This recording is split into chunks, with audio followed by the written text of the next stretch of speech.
क्या आप कल्पना कर सकते हैं कि एक पूरा शहर दोपहर के उजाले में भी अंधेरे में डूब जाए? 2013 का बीजिंग कुछ ऐसा ही था। हवा इतनी जहरीली थी कि PM 2.5 का स्तर विश्व स्वास्थ्य संगठन की सुरक्षित सीमा से 20 गुना तक ज्यादा दर्ज किया गया। लोग इसे एयर पॉकेलिप्स कहने लगे थे। ये स्थिति केवल पर्यावरण की समस्या नहीं थी, बल्कि सार्वजनिक स्वास्थ्य और आर्थिक स्थिरता के लिए एक गंभीर चेतावनी बन चुकी थी। चीन में वायु प्रदूषण का कारण केवल बढ़ता ट्रैफिक नहीं था। तेज औद्योगिकरण, कोयले पर अत्यधिक निर्भरता और अनियंत्रित शहरी विस्तार ने मिलकर हवा की गुणवत्ता को लगातार खराब किया। सरकार के लिए ये स्पष्ट हो गया था कि यदि इस समस्या को नियंत्रित नहीं किया गया तो इसके परिणाम व्यापक और भयानक होंगे। 2014 में एक निर्णायक बदलाव आया। सरकार ने वायु प्रदूषण को एक राष्ट्रीय प्राथमिकता के रूप में परिभाषित किया।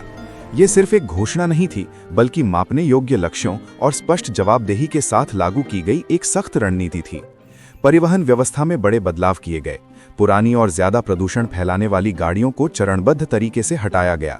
नए वाहनों के लिए सख्त नियम लागू हुए और सार्वजनिक परिवहन को एक बेहतर विकल्प बनाया गया। औद्योगिक क्षेत्रों में भी नियमों का कड़ाई से पालन कराया गया। जो इकाइयां मानकों को पूरा नहीं कर सकीं, उन्हें या तो आधुनिक तकनीक अपनानी पड़ी या फिर उन्हें बंद कर दिया गया। हजारों निगरानी केंद्रों और उपग्रह डेटा के माध्यम से हवा की गुणवत्ता को लगातार मापा गया। डेटा को छुपाया नहीं गया, बल्कि उसी डेटा के आधार पर बड़े फैसले लिए गए। कोयले पर निर्भरता कम की गई और नवीकरणीय ऊर्जा स्रोतों में बड़े पैमाने पर निवेश किया गया। इन सभी प्रयासों का परिणाम किसी एक वर्ष में नहीं, बल्कि एक दशक की निरंतरता में सामने आया। आज बीजिंग के PM 2.5 स्तर में जो गिरावट आई है, वो नीति और क्रियान्वयन के बीच सही संतुलन का प्रमाण है। ये उदाहरण स्पष्ट करता है कि वायु प्रदूषण कोई रहस्यमयी समस्या नहीं है। जब राजनीतिक इच्छा शक्ति, डेटा आधारित निर्णय और सख्त नियम एक साथ आते हैं, तो साफ हवा एक संभव परिणाम बन जाती है।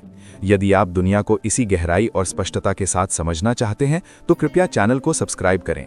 आप इटर्नल वर्ल्ड टेल्स देख रहे हैं। यहाँ हम जटिल कहानियों को सरल और तथ्यात्मक रूप में प्रस्तुत करते हैं। जिज्ञासा बनाए रखें।